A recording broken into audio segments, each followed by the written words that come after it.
I'm Caleb Miller, and this is the 2026 Nissan Leaf. It looks a bit different than you remembered it, right? The Nissan Leaf arrived in 2011 as a dowdy hatchback with a paltry range, but it was one of the first mainstream EVs and it saw some success.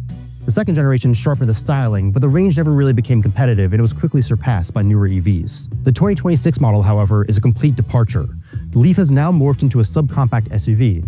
Nissan says it's about 3 inches shorter than the outgoing model. The 2026 Leaf sports smooth styling with rounded edges and a trendy sloping roofline, which helps aerodynamics but eats into cargo space. In fact, Nissan claims that the Leaf has a drag coefficient of just 0.26, helped by the flush door handles and a flat underbody.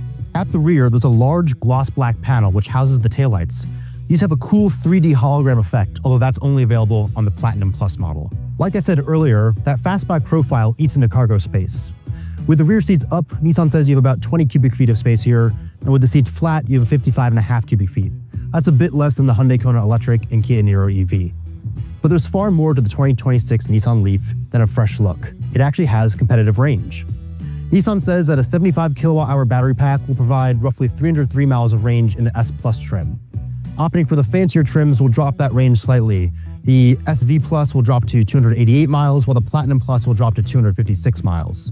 Nissan will also later offer a 52 kilowatt-hour battery pack in the base S trim, but hasn't provided a range figure for that model yet.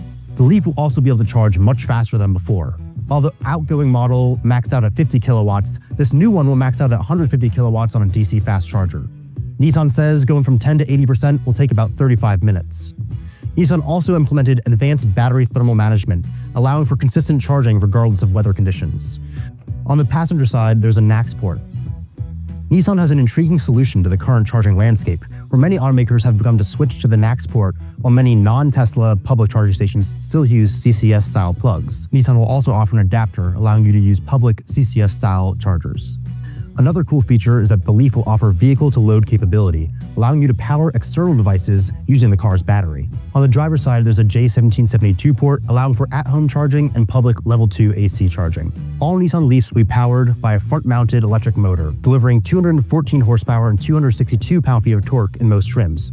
The base S model will be limited to 174 horsepower, which is a big improvement over the last generation's 147 horsepower base model. Moving inside, the Leaf sports a modern design that fits in with Nissan's current design language. This flat section here sports a pair of screens. On the top SV Plus and Platinum Plus models, they measure 14.3 inches, while on the S and S Plus models, they will measure 12.3 inches. Below the screens, there's a line of haptic touch controls for climate systems, like heated seats and the temperature. And there's a few other physical controls in here, like a knob here for the volume, and a toggle here for the drive mode, and a button over here for the maximum level of regeneration. But most of the other functions are controlled through the touchscreen, which run a Google built-in infotainment system. All Leafs will feature a 360-degree camera system.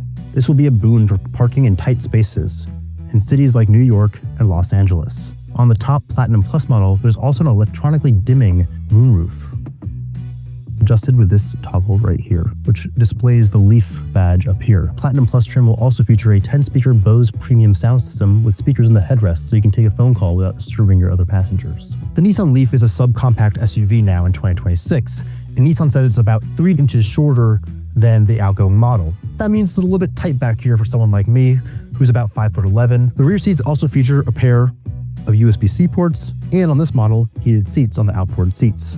There's also a 120-volt plug below. The trim is this nice cloth material here, as well as this blue and white leather on the seats and armrests.